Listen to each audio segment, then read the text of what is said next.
করতে পারো রাত ৯:৪০ বাজে, এখন গুড ইভিনিং কেন বললাম, তাই না? আসলে গুড নাইট বলাটা মনে হয় সবার কাছে মনে হচ্ছে যে গুড নাইট বললে ভালো হয়। আসলে গুড নাইট হলো বিদায় সম্ভাষণ, যে মানে আর দেখা হওয়ার সম্ভাবনা নাই, আর কথা হওয়ার সম্ভাবনা নাই, এইরকম একটা অবস্থায় আমরা সাধারণত গুড নাইট ব্যবহার করি, বিদায় সম্ভাষণ। তো আর স্বাগত সম্ভাষণ আসলে গুড ইভিনিং বলাটাই শ্রেয়। তো আমরা একজন বোধহয় বের হয়ে গেছে, তো আমরা শুরু করি। 25 জন, 25 জন তো আচ্ছা। আশা করি সবার সাথে আমার দেখা হয়েছিল, তাই না? আগে আমি যেগুলা জিনিস নিয়ে প্রথম দিনই একটা নিয়ে আলোচনা করেছিলাম যে ইন্ট্রোডিউস ইউর সেলফ, তাই না? যে ইন্ট্রোডিউস ইউর সেলফ, নিজেকে পরিচিত করা। যখন কোনো একটা ইন্টারভিউ বোর্ড হয়,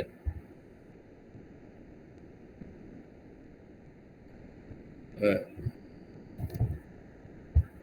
যখন কোনো ইন্টারভিউ বোর্ড হয়, ইন্টারভিউ বোর্ডে গুড মানে সরি, নিজেকে যে ইন্ট্রোডিউস করা, তো আমরা কি আলোচনা করেছিলাম যে প্রথমে আসলে নিজের নামটা বলতে হবে, যে মানে শুরুটা করতে হবে যে যে থ্যাংক ইউ ভেরি মাচ, আমাকে ডাকার জন্য অসংখ্য ধন্যবাদ,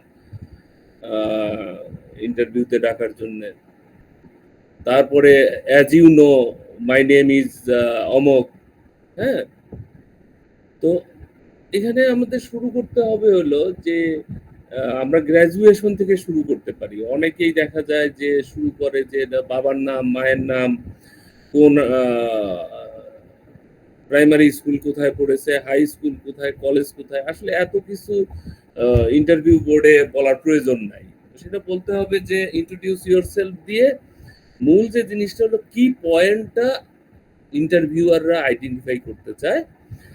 আর সাথে আরেকটা জিনিস জানতে চায় যে মানে ওই এই কথার মাধ্যম দিয়েই বোঝা যায় যে তার আসলে কমিউনিকেশন স্কিলটা কেমন। হ্যাঁ, কিংবা যে ল্যাঙ্গুয়েজে কথা বলছে, ল্যাঙ্গুয়েজের দক্ষতাটা কেমন। তো ওই দিকে ফোকাস করতে হবে। ঠিক আছে? তো আমরা নাম দিয়ে শুরু করব। আর দ্বিতীয় যে কথাটা বলবো সেটা যে আমি I am completed my graduation from daffodil university. আমার সাবজেক্ট ছিল এই, হ্যাঁ, সফটওয়্যার ইঞ্জিনিয়ারিং। তোমাদের সাবজেক্টের নাম হলো যে সফটওয়্যার সফটওয়্যার ইঞ্জিনিয়ারিং, তাই না? তো নিজের সাবজেক্টটাকে সুন্দর করে বলতে হবে যে এটা হলো আমার সাবজেক্ট ছিল। তো এই সাবজেক্ট ছিল। আর যদি কেউ পোস্ট গ্রাজুয়েট করে, মাস্টার্স করে, তাহলে তাদেরকে মাস্টার্সের কথাটাও বলতে হবে যে আমি হলো মাস্টার্স কোর্স করেছি এই জায়গাটা, মানে সেম ইউনিভার্সিটি হলে সেম ইউনিভার্সিটি, আদার ইউনিভার্সিটি হলে আদার ইউনিভার্সিটি, এটা বলতে হবে। তোমরা যেহেতু সবাই ফ্রেশ, সুতরাং তো অতীত অভিজ্ঞতা তো কিছু নাই, তাই না? তো অতীত অভিজ্ঞতা যদি কিছু না থাকে, সেই জায়গায় এগুলো বলতে হবে যে আমি কোন বিষয়ে, যদি কেউ থিসিস করে থাকে, যদি মানে কোনো প্রেজেন্টেশন দেওয়া থাকে, মানে স্পেশালি যে থিসিস পেপার, যে আমি এই সাবজেক্ট মানে টপিকস এর উপরে থিসিস করেছিলাম, এই জিনিসগুলা বলতে হবে। আর হলো যে সাথে হলো আহ, যে মেজর আগ্রহের জায়গাটা কোথায়, ঠিক আছে?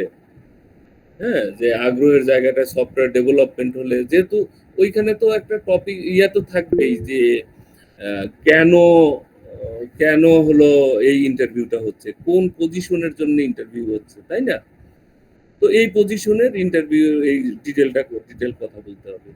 এবং একটা জিনিস হলো সবসময় মনে রাখতে হবে, আমরা সেই সব টপিকস গুলাকেই এই ইন্ট্রোডিউস ইউর সেলফের মধ্যে নিয়ে আসব, যেটা হলো আমি যে জায়গা থেকে কোশ্চেনটা এক্সপেক্ট করি বেশি। হ্যাঁ, কোশ্চেন যে সেকশন থেকে এক্সপেক্ট করব, আমরা সেই সেকশন নিয়ে কথা বলবো। আর যেটা আমরা মনে করি যে না, এই টপিকসের কোনো কোশ্চেনের আমি আনসার দিতে চাই না, ওটা না আনাই ভালো। অনেক সময় কপাল ভালো থাকলে, মানে লাক যদি ফেভার করে, তাহলে যে জিনিসটা হয় যে ইন্ট্রোডিউস ইউর সেলফের মাধ্যম দিয়েই অনেক কথা চলে আসে। ওই কোশ্চেন গুলো দেখা যায় যে মানে শুরুটা খুব ভালো হয়।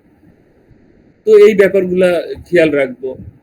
তারপরে আমরা মানে কোন ডিস্ট্রিক্ট থেকে আমরা এসছি এই কথাটা অনেক সময় হয় না। হ্যাঁ? মানে অনেক সময় ভালোভাবে নেয় না। অনেকেই চিন্তা করে ইন্টারভিউয়াররা যে আমি কি অ্যাডেড কোনো বেনিফিট পেতে চাচ্ছি কিনা, হ্যাঁ? আর যদি ভুল করে বলেও ফেলো তাহলে ওই ডিস্ট্রিক্টটা কিসের জন্য বিখ্যাত এই জিনিসগুলার ছোট একটা ইতিহাস হলেও মনে রাখতে হবে যে এটা আসলে কি ঠিক আছে তাহলে ইন্ট্রোডিউস ইউর সেলফ আমার ক্লাসে যারা যারা ছিলে তারা আমি যেভাবে ইন্ট্রোডিউস করেছিলাম নিজেকে ঠিক ওই জিনিসগুলা মনে রাখতে হবে হ্যাঁ এই ব্যাপারে কারোর যদি কোনো কোশ্চেন থাকে আমরা তাহলে এইটা এখানেই শেষ করি এটা কিন্তু ইন্টারভিউ বোর্ডে খুব ইম্পর্টেন্ট একটা ইস্যু ঠিক আছে কারোর কোনো কোশ্চেন আছে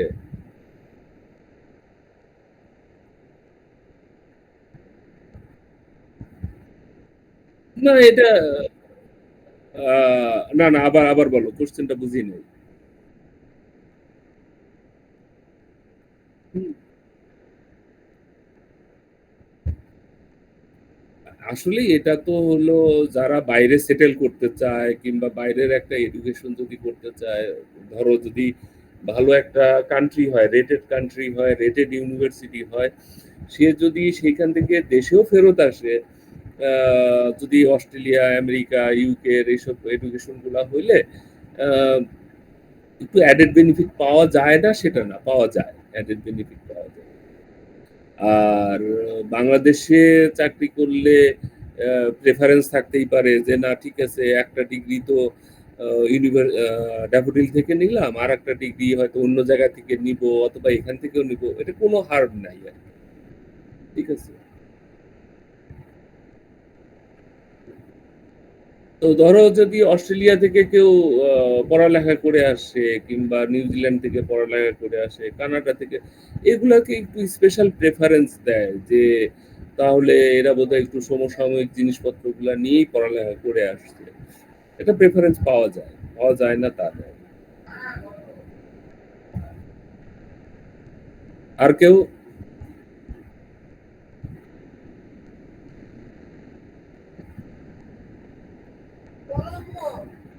আচ্ছা আরেকটা জিনিস নিয়ে আমি আলোচনা করি সেটা হচ্ছে যে আমরা তো শর্ট অ্যানালিসিস করেছিলাম তাই না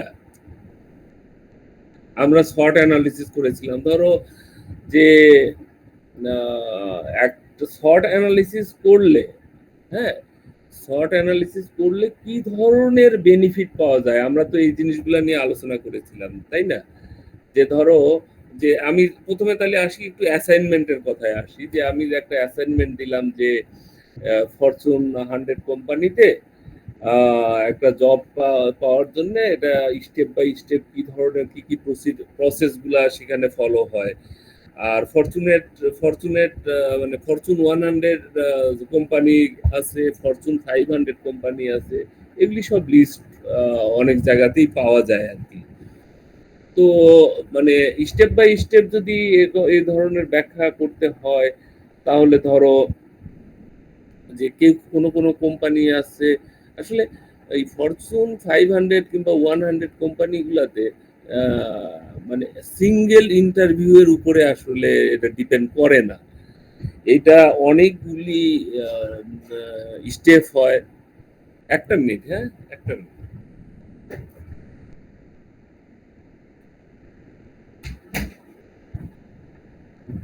সরি আহ, অনেকগুলা অনেকগুলা স্টেপ হয় প্রথমে হচ্ছে এটা একটা সার্কুলার হয় সেই সার্কুলারের পরে আহ, এটাকে এগুলোকে স্কুটনি করা হয় স্কুটনি করার পরে শর্ট লিস্টেড করে তারপরে আসলে ডাকে প্রথমে যে ইন্টারভিউ বোর্ডটা থাকে হ্যাঁ সেই ইন্টারভিউ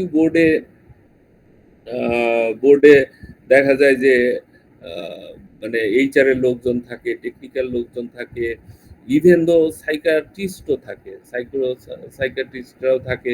দেখা যায় যে সাইকিয়াট্রিস্ট হয়তো কোনো কোশ্চেনই করে না, শুধুমাত্র সে এক কোনায় বসে থাকে, বসে থেকে পুরা আলোচনাটা শুধু অবজার্ভ করে। ঠিক আছে? সুতরাং এই জায়গাটাতে কিন্তু খুব থাকতে হবে, কসাস থাকতে হবে। ইন্টারভিউ দেওয়ার সময় নিজের যে কনফিডেন্স, সেই কনফিডেন্স গুলা করতে হবে। আর আরেকটা জিনিস হচ্ছে যে র্যান্ডমলি আসলে সব কোম্পানিতেই যে আমাকে অ্যাপ্লিকেশন করতে হবে, ব্যাপারটা কিন্তু এরকমও না। কারণ হলো যে ওই কোম্পানিগুলির ওয়েবসাইট ঘেঁটে কিংবা সেই কোম্পানি সম্পর্কে একটা জিনিস, মানে তাদের তাদের কার্যকলাপ, তাদের ভ্যালুস, তাদের স্ট্র্যাটেজি, তাদের মিশন ভিশন, হ্যাঁ, এই জিনিসগুলাও কিন্তু খুব ইম্পর্টেন্ট এবং টেকনিক্যাল স্কিলের সাথে সাথে সফট স্কিলটা খুব ইম্পর্টেন্ট, এবং এই সফট স্কিলগুলো দেখে সাধারণত সফট স্কিল দেখার জন্যও হচ্ছে লোক থাকে, অবজারভার থাকে, তারা কিভাবে করছে আর কি। আর যখন কোনো একটা কোম্পানিতে ধরো জেনেরিক কোনো একটা সিভি তৈরি করা যাবে না, মানে সার্কুলার অনুসারে যেসব সার্কুলার হবে সেই সার্কুলারের তো কিছু রোলস অ্যান্ড রেসপন্সিবিলিটি থাকবে, তাই না? তো ওই রোলস অ্যান্ড রেসপন্সিবিলিটি অনুযায়ী সিভি তৈরি করতে হবে। মানে ব্যাপারটা হচ্ছে যে one side fit for all, এরকম কিন্তু না, এরকম কিন্তু না। একদম প্রত্যেকটার জন্য আলাদা আলাদা ভাবে করতে হবে, কারণ এক একটা জবের জন্য স্কিল সেট আলাদা, তাই না? যখনই স্কিল সেট আলাদা তখন হলো করতে হবে। আর হচ্ছে ফরচুন 500 কোম্পানিগুলি সাধারণত তোমার এটা এটা বেশিরভাগই নিজেদের ওয়েবসাইট কিংবা লিঙ্কডইনেই সাধারণত এই সার্কুলার গুলা হয়। সুতরাং নিজেদের একটা ভালো একটা রিজিউম তৈরি করে রাখতে হবে লিঙ্কডইনে, নিজের স্ট্রেংথ গুলাকে উল্লেখ করে। ঠিক আছে? আর এই লিঙ্কডইন এর মাধ্যমে যদি কারোর মানে রেফারেল যদি পাওয়া যায়, সেইটাও অ্যাডেড ভ্যালু হয়। হয়তো সমাজের যারা, মানে হয়তো কোনো একটা কোম্পানির যদি পরিচয় থাকে কারোর সাথে, এই ফরচুন 500 এর কোম্পানির যে কোনো একজনের সাথে যদি পরিচয় থাকে, সেই রেফারেন্সের মধ্যে যদি ওইটার নাম দেওয়া যায়, এটা কিন্তু ভ্যালু অ্যাড করে। অ্যাপ্লিকেশন, ওই যে যেটা ফরচুন মানে এইসব 500 কোম্পানিগুলোতে একটা বলে হলো সিভি একটা জিনিস, আর একটা বলে হচ্ছে কাভার লেটার। এই কাভার লেটার জিনিসটাও কিন্তু খুব ইম্পর্টেন্ট। কাভার লেটার গুলাও খুবই ইম্পর্টেন্ট। আমার মনে হয় যে তোমরা একটু চ্যাট জিপিটিতেও যদি যাও এবং এইখানে যদি ডিটেল এভাবে সার্চ দাও, চ্যাট জিপিটি আছে, ডিপসিক আছে, যে কোনো একটা এআই প্ল্যাটফর্মে এইগুলি নিয়ে যদি একটু নাড়াচাড়া করো, সেক্ষেত্রে আমার মনে হয় যে বেশ কিছু হেল্প হবে। ঠিক আছে? আর যেটা হচ্ছে যে মানে যেটা বললাম যে র্যান্ডম অ্যাপ্লিকেশন করা যাবে না, একদমই দেখে শুনে তারপরে অ্যাপ্লিকেশন করতে হবে। তারপরে তোমাদের এই যে ভিডিও রিজিউমের একটা প্রচলন আছে, যেটা বেশ ভালোই, আমি আমি তোমাদের ওয়েবসাইটগুলো দেখছি। ভিডিও রিজিউমের একটা ব্যাপার আছে, অত্যন্ত শর্ট অ্যান্ড ভিডিও রিজিউমগুলিও একটা ভালো একটা তৈরি করে দেওয়া দরকার। হ্যাঁ, আর যদি আরেকটা জিনিস আছে যে থ্যাংক ইউ লেটার, যে যদি কোনো কোম্পানি যদি ডাকে এবং ওই যে যদি no reply, this is auto generated, reply is not required, এরকম যদি না থাকে, কোনো ব্যক্তির যদি ইমেল আইডি থাকে, সেই ইমেলের মাধ্যমে যদি আসে, তাহলে একটা থ্যাংক ইউ লেটার দেওয়া যেতে পারে, যে আমাকে ডাকার জন্য ধন্যবাদ। হ্যাঁ, আরেকটা জিনিস আছে হলো যে নেগোসিয়েশনটা খুবই ইম্পর্টেন্ট। আর আরেকটা জিনিস হচ্ছে আছে যে একটা কোশ্চেন মাঝে মাঝে এই লোকজন, মানে ইন্টারভিউয়াররা করে যে যে তুমি এই কোম্পানিকে কেন তুমি যে এই কোম্পানিতে আসতে চাচ্ছ, মানে আমরা কেন তোমাকে নিব, তোমার অন্য কাউকে নিব না কেন?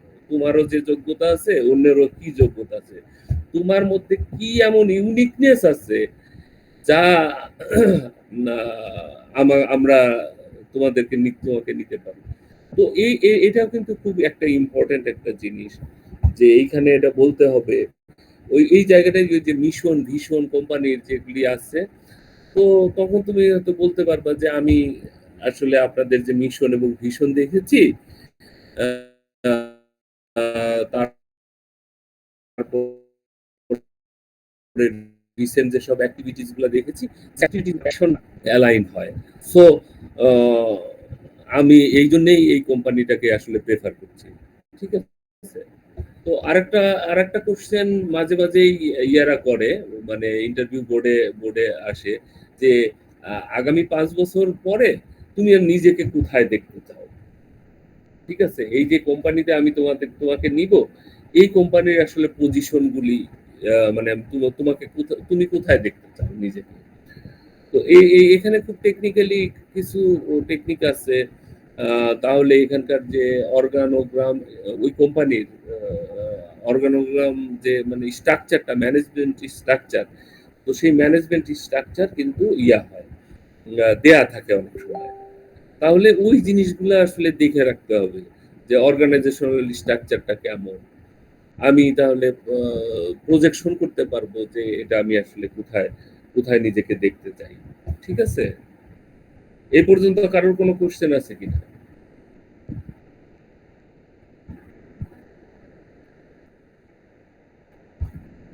তুমি একটু কাছে এসে কথা বলো, একটু মনে হয় দূরে আছো।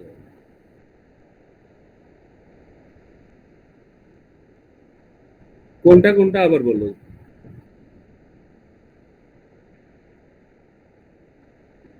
সেল, ও আচ্ছা আচ্ছা। হ্যাঁ, মানে ওইটা হচ্ছে ইয়ে করতে হবে যে তোমার ওই যে তোমার মানে সেলিং স্কিলটা কেমন আছে এইটা দেখার জন্য ওটা বলতে পারে।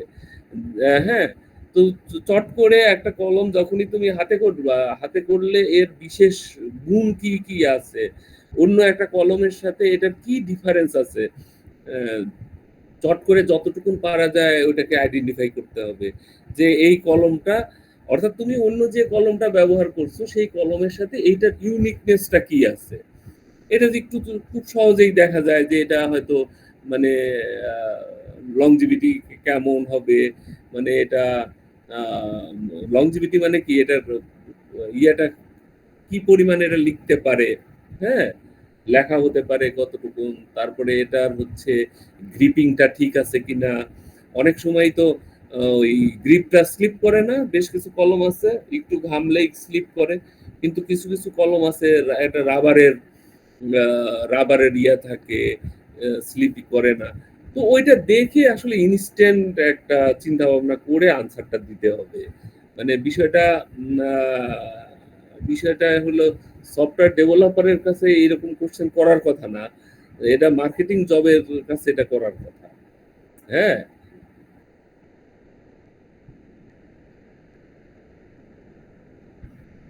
তুমি একজনই শুধু রেদওয়ানই কোশ্চেন করে, আর কেউ করে না কেন?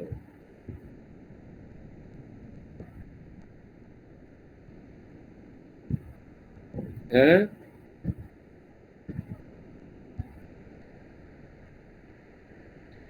আচ্ছা। যদি কারোর কোনো কোশ্চেন না থাকে তাহলে আমি বলি যে সেটা হচ্ছে যে মানে বডি ল্যাঙ্গুয়েজ এবং সাথে যেটা হলো যে নিজের যে একটা কনফিডেন্স, হুম, নিজেকে সবসময় একটা কনফিডেন্স শো করতে হবে কিন্তু। হ্যাঁ, ওই আহ, অনেকেই আছে যেটা হলো যে হাত পা নাড়াচাড়া করে অনেকেই কথা বলে। তো এটা মোটামুটি লোকজনরা একটু অপছন্দ করে মাঝে মাঝে আর কি। হ্যাঁ, তো এই ব্যাপারগুলা বডি ল্যাঙ্গুয়েজের দিকে খুব মানে মনোযোগী হইতে হবে। অপ্রয়োজনে ঘামা যাবে না। আসলে হারানোর একটা জিনিস সবসময় মাথায় রাখতে হবে যে হারানোর তো কিছু নাই, তাই না? পাওয়ার অনেক কিছু থাকতে পারে, কিন্তু হারানোর তো কিছু নাই। তো যে জায়গায় একটা হারানোর কিছু নাই, সে জায়গাতে তো টেনশন ফিল করার দরকার নাই। আর টেনশন ফিল করলেই আসলে আমাদের মাথা কাজ করবে না। তো ধরো আরেকটা জিনিস যদি ধরো এরকম যদি একটা কোশ্চেন যদি আসে যে যে মানে ক্যারিয়ার জার্নি শুরু করার জন্য শর্ট অ্যানালিসিসটা কিভাবে তোমার কাজে লাগতে পারে। হ্যাঁ, যে ফরচুন এই 100 কোম্পানির মধ্যে তুমি কোনো একটাতে প্রোগ্রামার হিসাবে কিংবা সফটওয়্যার ডেভেলপার হিসাবে ইন্টারভিউ দিচ্ছ, তো ওইখানে তোমার শর্ট অ্যানালিসিসটা কিভাবে তোমার ইন্টারভিউ প্রসেস কিংবা জব সার্চিং এর ক্ষেত্রে কিভাবে কাজে লাগতে পারে, তাই না? তো আমরা কিন্তু অলরেডি ভার্সিটিতে আমি যখন ক্লাস নিলাম এবং তোমাদের ই বুকও আছে chapter 3 short analysis and personality types. হ্যাঁ, তো এইটা শর্ট অ্যানালিসিসের এই চ্যাপ্টারটা যদি পড়ে ফেলো, খুবই সামান্য একটা জিনিস, এইটা যদি পড়ে ফেলো আমার মনে হয় যে হবে যে শর্ট অ্যানালিসিস করলে মূল যে জিনিসটা হবে যে আমার একটা কোম্পানির সাথে যদি আমি কম্পেয়ার করি যে ওই কোম্পানির মিশন ভিশনটা এই, কিংবা একটা সার্কুলার আসছে, এইরকম একটা সার্কুলার আসছে, তো এই জায়গাটাতে আমার আসলে আমি কতটুকু অ্যালাইন আছি, আমার কোনটা স্ট্রেংথ হিসাবে আছে, কোনটা উইকনেস হিসাবে আছে। হ্যাঁ, তো এই অ্যানালিসিস যদি প্রি প্ল্যান যদি একটা অ্যানালিসিস থাকে, তাহলে এইটা হলো যে প্রিপারেশন নেওয়ার জন্য একটা যথেষ্ট সুযোগ থাকে। ঠিক আছে, আমার মনে হয় যে এটাও এই বইটা পড়লে মানে এই চ্যাপ্টারটা পড়লে কাজে লাগবে। আর তার সাথে আরেকটা জিনিস হলো যে আমার মনে হয় যে ইয়াতে একটু সার্চ দিও, এআই গুলাতে একটু সার্চ দিও। কিন্তু এআই তে সার্চ দিলে কিন্তু হবে না, ওই জিনিসগুলাকে কিন্তু নিজের জন্য কাস্টমাইজ করে ফেলতে হবে। হ্যাঁ, এআই যা তোমাকে বলবে সেইভাবে হুবহু লেখা যাবে না, লিখতে হবে হলো নিজের ভাষায়, ওইগুলাকে হিউম্যানাইজ করে ফেলতে হবে। আর একটা ওই যে অ্যাসাইনমেন্ট তো দিছি, একটা তোমাকে করে একটা সিবি লিখবা। সিবিতে যে জিনিসটা থাকে সাধারণত দেখা যায় যে একটা প্রথমেই থাকে হলো নিজের নাম এবং address, phone number, mobile number, এটা টাইটেলে মানে উপরে চলে গেল। এরপরে একটা ক্যারিয়ার গোল থাকবে, ছোট্ট একটা মানে 3 থেকে 4 লাইনের মধ্যে একটা ক্যারিয়ার গোল লিখতে হবে যে আমি আসলে কি কি করতে চাই, কি হইতে চাই। তারপরে থাকবে হলো যে যদি অভিজ্ঞতা থাকে অভিজ্ঞতা লিখতে হবে, না হলে লিখতে হবে যে যদি কোনো প্রজেক্ট করা থাকে কিংবা কোনো ওই দেওয়া থাকে, এটাকে কি বলে, কোনো থিসিস থাকে, তাহলে সেই থিসিসের একটু বর্ণনা করতে হবে যে আমার এই টপিকসের উপরে এইভাবে থিসিস করা আছে, আমি এরকম ভাবে 2টা প্রজেক্ট করেছিলাম, এটা হলো সেলফ মোটিভেটেড প্রজেক্ট অথবা কোনো কাস্টমারের জন্য হলেও করছি, এরকম হতে পারে। তারপরে হলো আছে। হ্যাঁ, আর তারপরে থাকবে হলো এডুকেশন থাকবে। আচ্ছা, এডুকেশনের পরে থাকবে যদি কোনো সার্টিফিকেশন করা থাকে, সার্টিফিকেশন থাকলো। সার্টিফিকেশনের পরে যদি কোনো ট্রেনিং থাকে, তাহলে সেই ট্রেনিং গুলা বলতে হবে। আর এরপরে থাকবে হলো পার্সোনাল ডিটেল, এই নিজের বাবার নাম, মায়ের নাম, অ্যাড্রেস, এনআইডি, এই জিনিসগুলা, এইগুলা থাকবে হলো তারপরে। আর একদম নিচে থাকবে হলো 2টা রেফারেন্স। ঠিক আছে, ওয়েল নোন রেফারেন্স। আর রেফারেন্সটা কিন্তু অবশ্যই রেফারেন্সে কিন্তু ফোন দেয়, তো রেফারেন্সটা কিন্তু অবশ্যই পরিচিত থাকতে হবে। এবং তুমি যে কাউকে রেফারেন্স দিচ্ছ, সেই যাকে যাকে রেফারেন্স দিচ্ছ সেই তাকে কিন্তু তোমার পুরা ডিটেলটা জানিয়ে রাখবা যে এই হলো আমার নাম, এই হলো আমার মানে অভিজ্ঞতা, দক্ষতা। উনাকে হয়তো 10 লাইন 20 লাইনের একটা সামারি দিয়ে রাখতে হবে। যেমন আমি বলি, কিছুদিন আগে আমাকে হঠাৎ করে ব্র্যাক ব্যাংক থেকে ফোন দিয়েছে, একটা নাম বলল যে এই নামের কাউকে মানে আপনি চিনেন কিনা। তো আমি বললাম যে না, এই নামে আসলেই আমি তো কাউকে চিনি না। তো কিছুক্ষণ মানে বললো যে না, আমি তো ব্র্যাক ব্যাংক থেকে বলছি, ব্র্যাক ব্যাংকের এইচআর থেকে আমরা আসলে কন্টাক্ট পয়েন্ট ভেরিফিকেশন করতেছি, তো এখানে কিন্তু রেফারেন্স হিসাবে আপনার নাম দেওয়া আছে। তো আমি বললাম যে না, আমি এই নামে চিনি না। তো যাই হোক, তার আধা ঘন্টা পরে আমার ছোট ভাই ফোন দিছে। ছোট ভাই ফোন দিয়ে বলতেছে যে ভাই, আপনাকে বোধহয় ব্র্যাক ব্যাংক থেকে ফোন দিছিল। তো এটা তো হলো ওই একটা মেয়ের নাম বললো, বললো যে এটা তো হলো আমার অমুক, এটা আপনার রেফারেন্স দিছে। তো তখন আমি বললাম যে তুই তাহলে আমারে আগে জানায় রাখবি না? কিংবা ও তো আমাকে ফোন দিয়ে জানায় রাখতে পারতো যে আঙ্কেল, আমি কিন্তু নামটা দিছি, ইয়ে এটা বলবেন। তো এইটা কিন্তু একটা সামারি দিয়ে রাখাটা খুবই গুরুত্বপূর্ণ। এবং আমরা অনেকেই নিক নামে নেমে অনেকেই চিনি, যে যে মেয়েটার কথা বলছি ওই মেয়েটার কিন্তু নিক নেমে আমি চিনি, কিন্তু তার তো আমি আসলে সার্টিফিকেট নেম জানি না। তো এইটা কিন্তু খুবই গুরুত্বপূর্ণ যে সার্টিফিকেটের নেমটা অবশ্যই যাকে যাকে রেফারেন্স দিবা তাকে তাকে বলে রাখতে হবে যে আমি কিন্তু, এবং প্রয়োজন বোধে একটা টেক্সট করে রাখতে হবে, আমি অমুক জায়গায় অ্যাপ্লাই করছি, কিন্তু আপনাকে ফোন দিতে পারে। ঠিক আছে? তো এই পর্যন্ত কারোর কোনো কোশ্চেন আছে কিনা? স্যার, অ্যাসাইনমেন্টটা কি আমরা হ্যান্ড রিটেন হবে?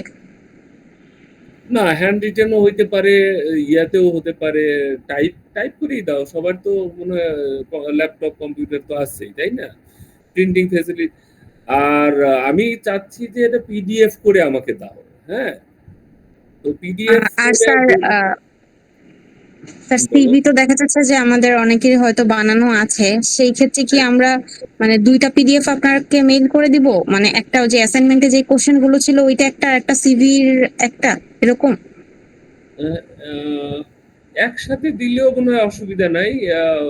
নিজের নাম, আচ্ছা ঠিক আছে, নিজের নাম, রোল নাম্বার সবকিছু দিয়ে একসাথে দিয়ে, আচ্ছা দুইটাই দাও, দুইটা সিভি আলাদা দাও আর ইয়ে আলাদা, অ্যাসাইনমেন্ট আলাদা। ঠিক আছে?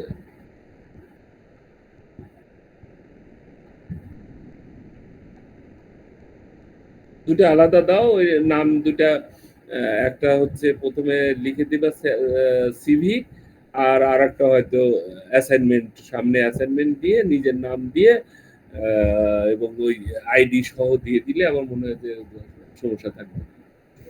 আর স্যার আমরা অবশ্যই কিন্তু পিডিএফ করে দিতে হবে, এমএস ওয়ার্ড এর কোনো ইয়া দেওয়া যাবে না। হ্যাঁ, সিভিটা কি একাডেমিক সিভি দেব?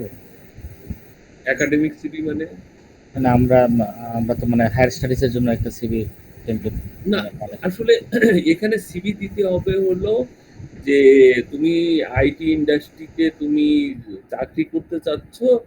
হ্যাঁ, এইভাবে সিভিটা দিতে হবে। একাডেমিক সিভি তো একটু ডিফারেন্ট থাকে, তাই না?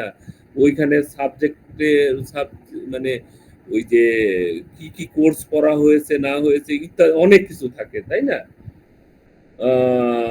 স্পেশালি কোর্সের নামগুলি। তো আসলে ইয়েতে এত কোর্সের নাম দরকার হয় না। আমাদের দরকার হলো আসলে তুমি চাকরির সিভি বানাবা। আর সেক্ষেত্রে স্যার কোন টেমপ্লেট ফলো করব? হ্যাঁ, এটার জন্য কোন টেমপ্লেট ফলো করব যেটা আপনাকে তুমি ওই যে ফলো করতে? টেমপ্লেটটা যেটা বললাম, যে প্রথমেই থাকলো হচ্ছে ওই যে টপ টপে থাকলো হচ্ছে নিজের নাম, address, phone number, mobile number. এরপরে একটা দ্বিতীয় একটা ধাপ থাকবে হলো যে মানে ক্যারিয়ার গোল, হ্যাঁ, ক্যারিয়ার অবজেক্টিভ বলে একটা 3-4 লাইনের মধ্যে সুন্দর করে ওটা লিখতে হবে। ঠিক আছে? তারপরে হলো যে আহ, কাজের অভিজ্ঞতা থাকলে কাজের অভিজ্ঞতা লিখতে হবে, কাজের অভিজ্ঞতা যদি না থাকে তাহলে অ্যাসাইনমেন্ট কিংবা প্রজেক্ট, ওইটার একটু ওই বুলেট পয়েন্ট করে ওইটা করতে হবে।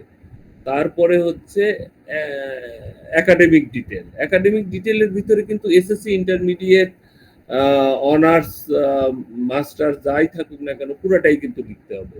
মানে ৩টা জিনিসই লিখতে হবে।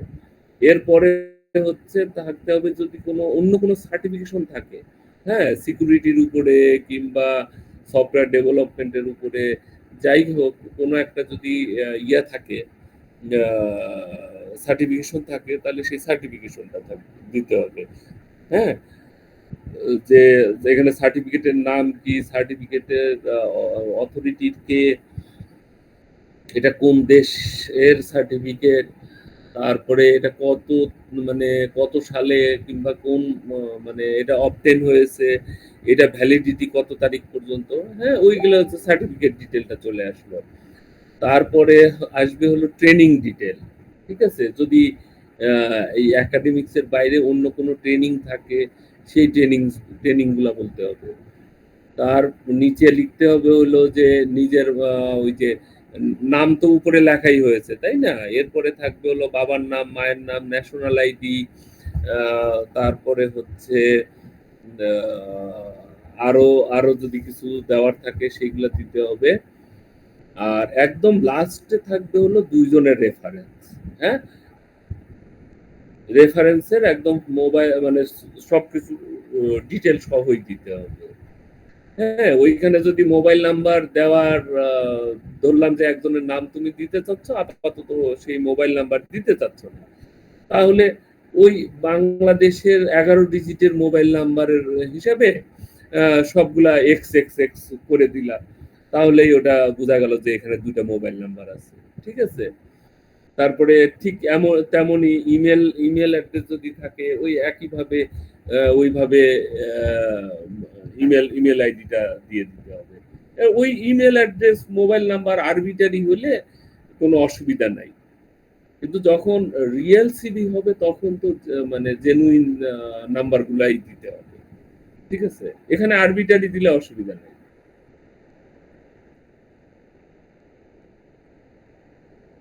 আমার মনে হয় যে 2 পেজের মধ্যে শেষ করো। এর বেশি তো আসলে এই মুহূর্তে মনে হয় তোমাদের অত কিছু 2 পেজের বাইরে মনে হয় যাবে না, তাই না? সুতরাং আপাতত 2 পেজের মধ্যেই থাকো।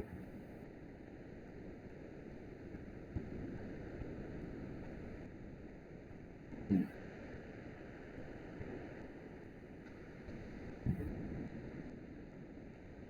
তারপরে ধরো এখানে যদি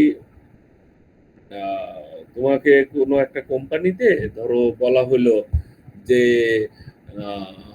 ইফেক্টিভ কমিউনিকেশনের উপরে, হ্যাঁ? মানে ওই কোনো একটা জায়গাতে তুমি ইন্টার্নশিপ করতে চাচ্ছ, হ্যাঁ?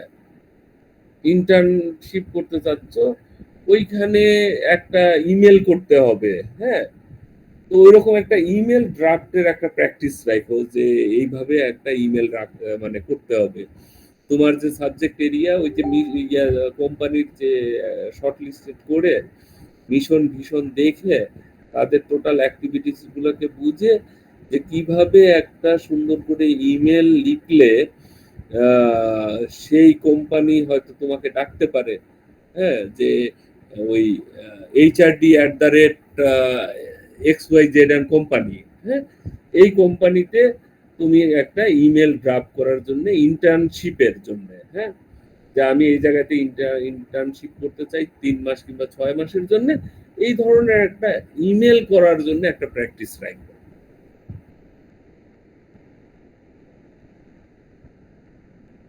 স্যার সিভিতে ছবি অ্যাড করা লাগবে? হ্যাঁ, ছবি অ্যাড করবা। ছবি থাকবে হচ্ছে রাইট কর্নারে, ঠিক আছে?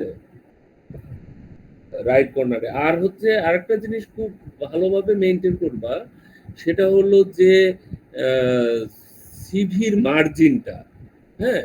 মার্জিনটা অবশ্যই সব দিকে কমপক্ষে 1 ইঞ্চি থাকবে, হ্যাঁ? আর স্পেশালি লেফট সাইডে 1.25 ইঞ্চি মার্জিন করে দিও। স্যার ডেডলাইনটা একটু বাড়িয়ে দেওয়া যায়?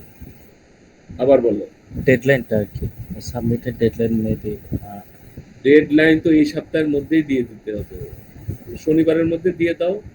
আচ্ছা, শনিবারে কি তোমাদের ফিজিক্যাল ক্লাস যাওয়া যাবে তো, নাকি তোমরা যে যে মানে তোমাদের ভার্সিটির সাথে যে গন্ডগোল লাগছে, ওটা কোনো অসুবিধা নাই তো যাওয়া? ও আচ্ছা, শনিবারে ক্লাস কি হবে না তাহলে নাকি?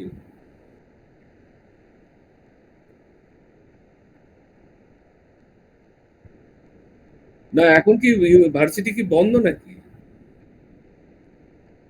ও, 1 তারিখ পর্যন্ত না? ও আচ্ছা, তাহলে তো আর এই মানে যাওয়ার তো কোনো সুযোগ নাই।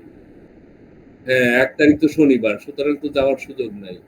এটা কি ওই গন্ডগোলের জন্যই হয়েছে নাকি? ও আচ্ছা আচ্ছা আচ্ছা। অসুবিধা নাই, যদি মনে করো যে জুমে ক্লাস নেওয়া যাবে, কোনো অসুবিধা নেই, আমরা একটু আগায় থাকলাম। হ্যাঁ, ওইটা তোমরা আমাকে জানিয়ে ওইভাবে একটা প্রিপারেশন নিয়ে আমাকে জানালে, কেউ একজন দায়িত্ব নিয়ে আমাকে ইয়ে দিলে, জানালে আমি ওইভাবে ইয়ে করবো, স্টেপ নিব। ঠিক আছে? আর কোনো আর প্রশ্ন? মিড টার্মের সাজেশনটা কি দেওয়া যাবে? সাজেশন মনে হয় দিয়ে ফেলছি। এতক্ষণ ধরে যা কথাবার্তা হলো মনে হয় সবগুলাই কাভার হয়ে যাবে। আর তোমরা যদি ক্লাস ঠিক মতো করে থাকো, তাহলে আমার মনে হয় সাজেশন হয়ে গেছে। স্যার অ্যাকচুয়ালি কোশ্চেনটা কি একটা সিনারিও বেসড আসবে, আমরা আমাদের পার্সপেক্টিভে অ্যান্সার করব, এরকম কিছু কোশ্চেন? হ্যাঁ, মানে এরকমই। এক্সামের কোশ্চেনের কথা আমি মানে মিড টার্মের কোশ্চেনের কথা বললাম স্যার। হ্যাঁ হ্যাঁ, এই এতক্ষণ ধরে যেগুলো আলোচনা হলো, এইগুলার সাথে ওই যে ক্লাসে যে আলোচনাগুলো হয়েছে, হ্যাঁ, ওই যে আমি তো কাভার করতে পেরেছিলাম হচ্ছে note taken, leadership, team work. হ্যাঁ, ওই এইটুকু, মানে এখন যা আলোচনা হলো এর সাথে ওইটুকুন একটু অ্যাড করে নিলে আমার মনে হয় যে মিড টার্ম অসুবিধা হবে না। তোমরা যদি অ্যাসাইনমেন্ট গুলা ঠিক মতো করো, আর ইয়াগুলা যদি আহ, ওই একটু ওই তিনটা তিনটা জিনিস যদি দেখে ফেলো, অসুবিধা হবে না।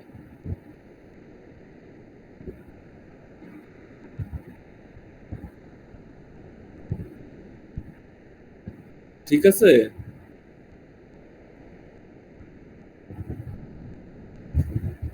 বুঝি নাই। আচ্ছা, ঠিক আছে।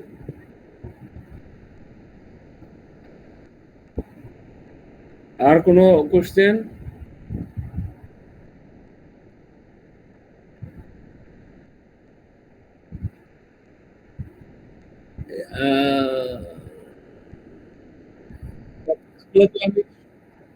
আমি আমি তো এই যে এতক্ষণ ধরে যতগুলা কথা বললাম, হ্যাঁ, আর সাথে হচ্ছে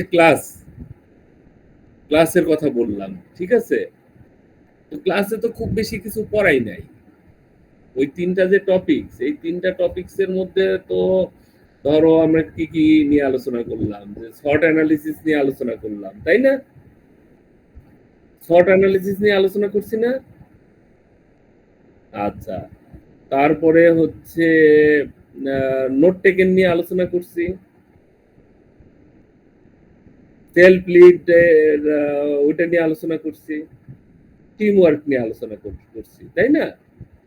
তো এই আলোচনার সাথে এই আজকের আলোচনাটা যোগ করো। হ্যাঁ, সিভি, তারপরে ইমেল, ফরচুনে যে 100 এর যেটা অ্যাসাইনমেন্ট দিলাম, ঠিক আছে? তারপরে এই যে আলাপ করলাম যে শর্ট অ্যানালিসিসে তোমার মানে ক্যারিয়ার শুরু করার জন্য শর্ট অ্যানালিসিস কিভাবে হেল্প করবে, তাই না? তাহলে শর্ট অ্যানালিসিস করছি তো কেন করছি, তাহলে এই জিনিসগুলো একটু জানলেই হয়ে গেল। হুম। তারপরে আজকে আবার আলাপ করলাম যে একটা কোম্পানিতে ইন্টার্নশিপ করার জন্য একটা ইফেক্টিভ ইমেল কিভাবে একটা লিখতে হবে, তাহলে সেটা ইমেল একটা ইয়ে করলাম। তারপরে ধরো একদম প্রথম দিনই আমি বললাম যে কি বলছিলাম যে ইন্ট্রোডিউস ইয়োরসেলফ, তাই না? ইন্ট্রোডিউস ইয়োরসেলফ, তো এটাও একটা গুরুত্বপূর্ণ একটা জিনিস। হ্যাঁ, যে তোমার একটা কোম্পানিতে অ্যাপ্লাই করলা, তোমাকে শর্ট লিস্টেডও করা হইলো, তোমার প্রোগ্রামার হিসাবে তোমার ধরো ওই কোম্পানিতে ইয়া হচ্ছে। হ্যাঁ, তো সেটা হলো ইন্টারভিউ এর ওইটাই স্ট্র্যাটেজি কি হবে, কনফিডেন্স, তারপরে এই জিনিসগুলা কিভাবে এই জায়গাটাতে ইম্প্যাক্ট হবে। হ্যাঁ, আমি বোঝাতে পারলাম? তো এই সব কিছু মিলেই ইন্ট্রোডিউস ইয়োরসেলফ হবে, যে নিজের যে কনফিডেন্স, তারপরে হচ্ছে আমার কমিউনিকেশন স্কিলটাকে ইফেক্টিভ কমিউনিকেশন স্কিল করতে হবে। ঠিক আছে? তো একজন মানুষের তো ফার্স্ট ইমপ্রেশনটা, যে যে ফার্স্ট ইমপ্রেশনটা যদি ভালো হয়, তাহলে তো পরবর্তী ধাপগুলাও ভালো হয়, ঠিক কিনা? তো তোমাকে তো যে সেলফ ইন্ট্রোডিউস ইয়োরসেলফ দিয়ে একটা ইয়া করে ফেলতে হবে, তোমরা একটা ইয়া ড্রাফট করে ফেলা যে ইন্ট্রোডিউস ইয়োরসেলফ এর মধ্যে কিভাবে কথাগুলা বলবো নিজের সম্পর্কে। তো এটা অবশ্যই, আমি তো বাংলায় কথা বলছি, বাংলায় তো আর তোমাদের তো আর পরীক্ষার মিডিয়াম তো বাংলা না, তাই না? ইংলিশ মিডিয়াম তো ইংলিশ, সো অবশ্যই আনসার গুলা ইংলিশেই লিখতে হবে। ধরো ইন্ট্রোডিউস ইয়োরসেলফ খুব বেশি বড় করার দরকার নাই, হয়তো 150 থেকে মানে 150 ওয়ার্ড থেকে ম্যাক্সিমাম 200 ওয়ার্ড, মানে খুব বেশি বড় করার দরকার নাই। হ্যাঁ,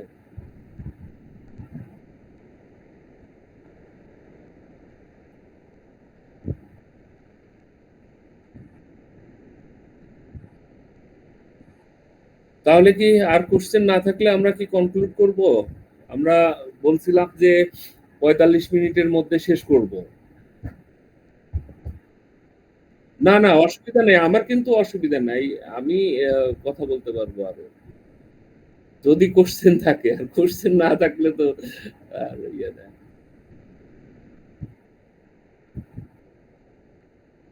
না, তুমি সবার হয়ে তুমি কথা বলার দরকার নাই, ওরা বলুক।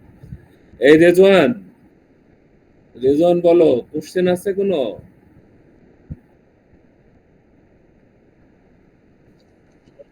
রেজওয়ান হচ্ছে 10, রেজওয়ান, রেজওয়ান রশিদ 1016।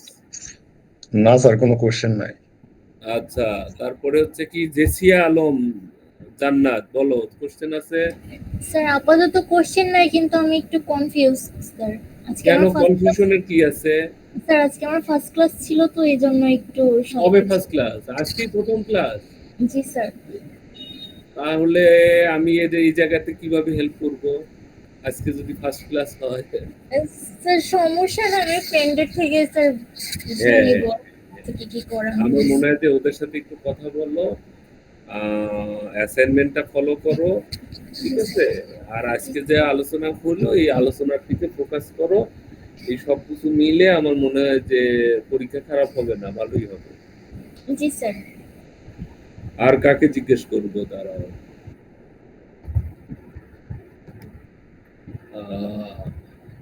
রাকিব মিয়া 36, বলো। জি স্যার, কি বলবো স্যার? মানে কোনো কোশ্চেন আছে কিনা? কোশ্চেন বলতে স্যার, এটা যে মানে মিড টার্মে আমাদের যেরকম মানে কোশ্চেন হবে, সেক্ষেত্রে আমাদের আনসার কি ডিফারেন্ট হবে না? মানে আমাদের পার্সপেক্টিভস থেকে তো ডিফারেন্ট হওয়ার কথা, সেক্ষেত্রে কি কোনো প্রবলেম হবে কিনা স্যার? আবার আমি বুঝি নাই। স্যার আমি বলতে চাচ্ছিলাম যে আমাদের মিড টার্মে যে কোশ্চেন হবে আর কি, সেক্ষেত্রে কোশ্চেনের মানে সিলেবাস অনুসারে আমাদের আনসার কি ডিফারেন্ট হবে? আনসার ডিফারেন্ট হবে কিনা, মানে এক একজনের এক এক রকম হবে কিনা? এটা তো মানে কোশ্চেন তো এক একজন তো আনসার এক এক রকমই লিখবে, তাই না? সবাই তো আর কপি পেস্ট করতে পারবে না।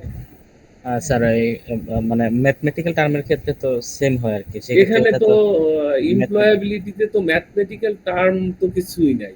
জি স্যার, এটাই বলতে এটা তো চাচ্ছিলাম, ওন একদম নাই। পার্সপেক্টিভ, তাই না? এটা তো হ্যাঁ স্যার। নিজস্ব পার্সপেক্টিভেই আনসারটা হবে।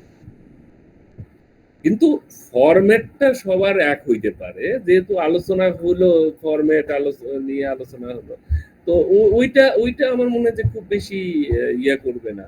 অ্যাসাইনমেন্টের দিকে ফোকাস করো, ভালো করে অ্যাসাইনমেন্ট লেখো, আমার মনে হয় যে বাকিটা পার পেয়ে যাবে।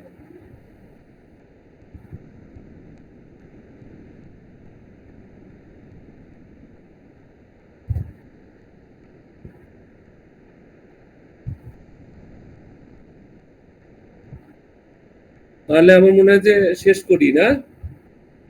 আচ্ছা, সবাই তাহলে ভালো থাকো। আর যদি কারোর কোনো কোশ্চেন থাকে, আমার নাম্বার তো আছেই মনে হয়, মোবাইল নাম্বার যদি সবার কাছে না থাকে, আমার মোবাইল নাম্বারটা আমি চ্যাটে লিখে দেই, হ্যাঁ?